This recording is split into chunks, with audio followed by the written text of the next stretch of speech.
جب रमजानुल मुबारक की रहमतें अपने इख्तिताम को पहुंचती हैं और ईद का मुबारक दिन तुलू होता है तो अहले ईमान के दिलों में खुशी, शुक्रगुजारी और रूहानी मसरत की एक नई कैफियत पैदा हो जाती है। ईद दरअसल सिर्फ एक त्यौहार नहीं बल्कि अल्लाह ताला की नेमतों पर शुक्र अदा करने और उसकी रजा हासिल करने का दिन है। ये वो लम्हा होता है जो मुसलमान रमजान की इबादतों, रोज़ों और दुआओं के बाद अपने रब के हुजूर सुरखुरू होने की उम्मीद लिए ईद की खुशियां मनाते हैं। ईद हमें याद दिलाती है कि असल खुशी अल्लाह की अताअत और इसके अहकाम की पैरवी में है। दीन इस्लाम में ईद का तसव्वुर सिर्फ ज़ाहिरी खुशियों तक महदूद नहीं बल्कि इसका असल मकसद दिलों को अल्लाह की याद से जोड़ना और इंसान को बेहतर किरदार की तरफ राग़िब करना है। मुसलमान इस दिन अपने अमाल का जायजा लेते हैं और कोशिश करते हैं कि रमजान में जो रूहानी तरबियत हासिल हुई है उसे अपनी जिंदगी का मुस्तकिल हिस्सा बना लें। हजरत अब्दुल्ला बिन अब्बास रजी अल्लाह ताला अन्हु से रिवायत है कि रसूल अल्लाह सल्लल्लाहु अलैहि वसल्लम ने फरमाया कि ईद के दिन इंसान की असल खुशी और सुकून उसी में है कि वो अल्लाह की इबादत में मशगूल रहे और इसके अहकाम को अपने दिलो दिमाग में जगह दे।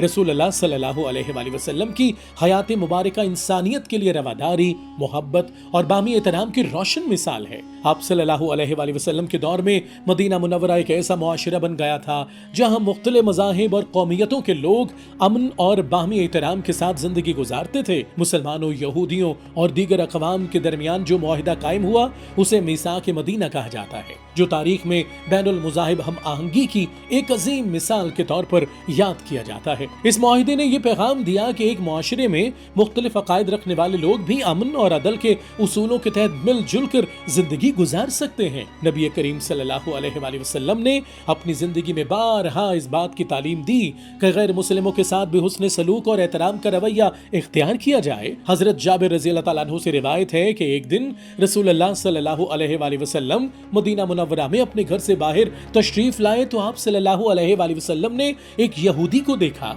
जो अपने मजहब के मुताबिक ईद की खुशी मना रहा था। आप सल्लल्लाहु अलैहि वसल्लम ने उससे दरियाफ्त फरमाया कि तुम्हारे मजहब में इस दिन की क्या अहमियत है। इसने जवाब दिया कि यह हमारे लिए खुशी का दिन है। रसूल अल्लाह सल्लल्लाहु अलैहि वसल्लम ने फरमाया कि मेरे लिए भी यह खुशी का दिन है क्योंकि मैं तुम्हारे मजहब और तुम्हारी खुशी का एहतराम करता हूँ। ये वाक़या हमें यह दर्ज देता है कि इस्लाम दूसरों के अकायद और जज्बात का एहतराम करने की तालीम देता है। इस तरह रसूल अल्लाह सल्लल्लाहु अलैहि वसल्लम ने मुसलमानों के अखलाकी मयार को बयान करते हुए फरमाया कि मुसलमान वो है जिसके हाथ और जबान से दूसरे मुसलमान महफूज रहे और मोमिन वो है जिसके दिल में दूसरों के लिए खैर खाही और मोहब्बत हो। इस तालीम में सिर्फ मुसलमानों तक महदूद रहने की बात नहीं बल्कि इंसानियत के साथ भलाई और खैर खाही का पैगाम भी शामिल है। ईद का दिन दरअसल मोहब्बत, भाईचारे और इंसानियत के एहतराम का दिन है।